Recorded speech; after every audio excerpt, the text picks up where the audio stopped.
नमस्कार, जे के किचनमध्ये आपले स्वागत आहे। आज आपण गाजर आणि वाटाण्याची भाजी बनवणार आहे।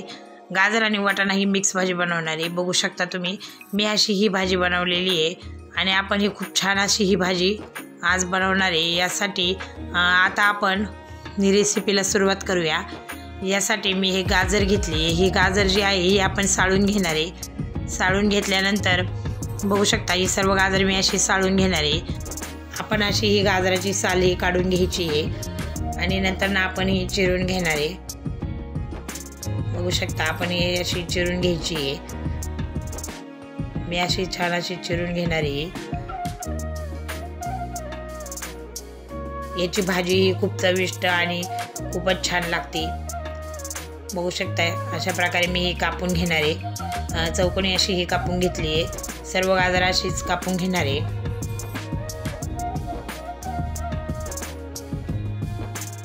आणि हिची आपण ही सुकी भाजी करणार आहे। अशा प्रकारे ही मी गाजर कापून घेतली आहे। गाजर आणि वाटाणा घेतलाय। बघू शकता एवढा वाटाणा मी या सोलून घेतलाय आणि आपण मिक्सरच्या भांड्यामध्ये 3 ते 4 हिरव्या मिरच्या, तुम्ही तुमच्या आवडीनुसार मिरच्या घालू शकता आणि थोडेसे कमीच घालायचे आहे, कारण आपण मसाले सुद्धा बाकीचे घालणार आहे। लसूण आणि आलं याची पेस्ट करून घेणार आहे। यानंतर आपण कढई गरम करायला ठेवली आहे आणि कढई गरम झाल्यानंतर मी यामध्ये अर्धा चमचा मोहरी घालणार आहे। मोहरी आपली तडतडली की त्यानंतर आपण यामध्ये जिरे घालणार आहे अर्धा चमचा। बघू शकता तुम्ही आपण अशा प्रकारे बनवतो ही भाजी कशी बनवते। आणि नंतर ना यामध्ये आपण थोडासा कढीपत्ता घातला आहे आणि कढीपत्ता सुद्धा आपला तडतडला आहे। आणि यानंतर ना यामध्ये आपण आपली जी मिक्सरमध्ये आपण पेस्ट केलेली हिरवी मिरची आणि आलं लसणाची ती घालणार आहे। अशी ही पेस्ट मी यामध्ये घालून घेतली आहे। आता ही पेस्ट सुद्धा आपली परतून झाली आहे चांगली। आता यानंतर ना आपण यामध्ये आपली जी गाजर आपण चिरलेली आहे ती गाजर आपण यामध्ये घालणार आहे। बघू शकता ही गाजर आपण यामध्ये घालायची आहे आणि सर्व अशी परतून चांगलीशी परतून घ्यायची आहे। आणि वाटाणा सुद्धा आपण यामध्ये लगेचच घालून घेणार आहे। वाटाणा आणि गाजर ही दोन्ही पण लवकरच शिजतात, त्यामुळे या भाजीला जास्त वेळ लागत नाही। चांगले असे परतले की वाटाणा सुद्धा मऊ होतो आणि गाजर सुद्धा लगेचच मऊ होऊन शिजतं। अशा प्रकारे हे असे मी परतून घेतले। आता ही परतून झाल्यानंतर आपण यामध्ये मसाले घालणार आहे। थोडीशी हळद घातली, मी अर्धा चमचा हळद घातली आहे। नंतर यामध्ये लाल मिरची पावडर घातली आहे आणि धना पावडर घातली आहे आणि थोडासा आमचूर पावडर घातली आहे आणि आपण यामध्ये सब्जी मसाला सुद्धा घालणार आहे।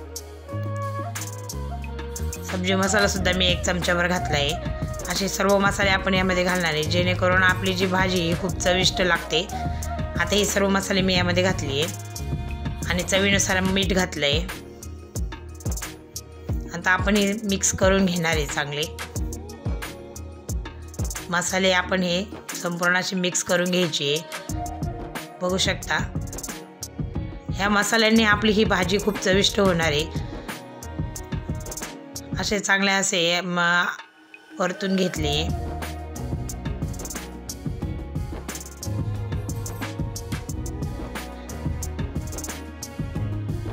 आता नंतर ना आपण यामध्ये थोडीशी क्रीम घालणार आहे।